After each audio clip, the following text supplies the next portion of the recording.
नमस्कार। नानू नानी की कहानी में आपका स्वागत है। आज जो मैं कहानी आपको सुनाने जा रहा हूं उसका शीर्षक है चालाकी का फल। एक साधु एक आश्रम में रहते थे। उसके दो चेले थे।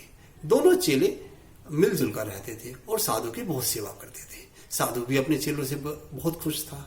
एक बार उस आश्रम में दूसरा एक साधु आया। उसने अब साधु को बोला कि अरे तुम इन दोनों चेलों से सेवा कराते हो, अगर तुम इन दोनों में मतभेद उत्पन्न कर दो तो दोनों तुम्हारी और सेवा करेंगे, आपस में एक दूसरे से ज्यादा मिलकर सेवा करेंगे। तो अब साधु सोचने लगा, हाँ ये बात भी ठीक है। अब जो दोनों चेले थे वे आपस में प्यार से रहते थे और साधु की बहुत सेवा करते थे। एक बार साधु ने कहा कि सुनो, अब तुम ऐसा करो, मेरी दोनों टांगे आपस में बांट लो। एक चेले को कहा तुम मेरी दाई टांग बांट लो और दूसरे को बाई टांग बोल दी। अब दोनों अपनी अपनी टांग की बहुत सेवा करते, मालिश करते।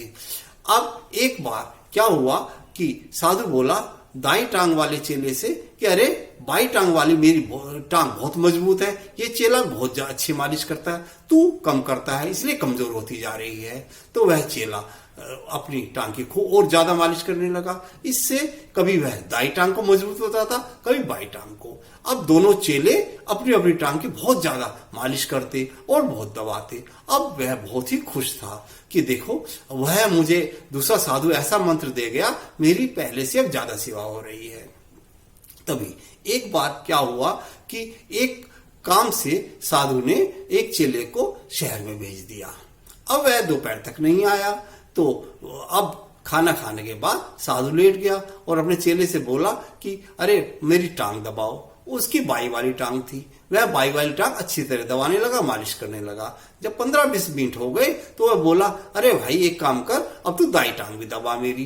तो वह बोला नहीं मां, नहीं नहीं सन्यासी जी, यह तो उसकी है, मैं क्यों दबाऊं, आपने हमारी टांगे बांट रखी है। तो वो बोला कोई बात नहीं, आज वो शहर गया हुआ है तो तुम दबा दो, कभी तुम जाओगे तो वे ये दबा देगा। तभी वो चेला गुस्से में आ गया और गुस्से में आके खैर वो उसकी टांग दबाने लगा।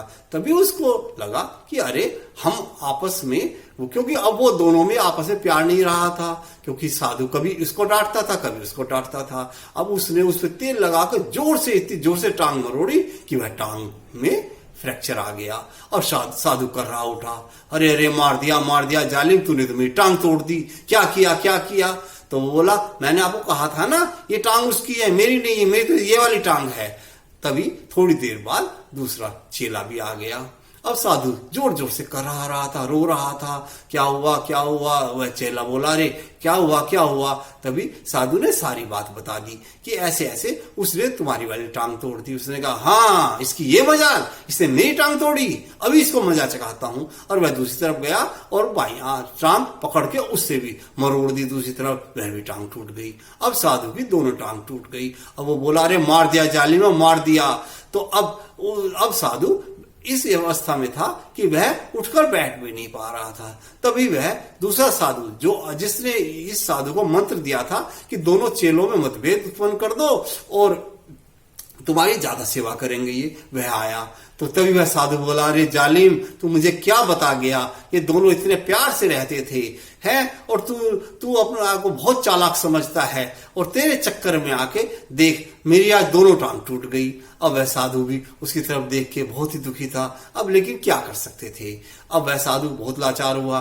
खैर दोनों चेले अब समझ चुके थे कि यह जान के इस साधु ने कराया है। तभी उन्होंने उस साधु को वहां से निकाल दिया और अब फिर अपने सन्यासी की फिर दोबारा सेवा करने लगे। लेकिन देखा चालाकी का फल कैसा निकला। वह चाहता था कि इन दोनों में मतभेद कर दूं, मतभेद भी हो गया, उसकी दोनों टांगे भी टूट गई। तो हमें कभी भी चालाकी से कोई काम नहीं करना चाहिए, क्योंकि उसका फल अच्छा नहीं होता। कैसी लगी आपको कहानी? अच्छी लगी तो कृपया सब्सक्राइब करें, लाइक करें और अपने कमेंट्स दें।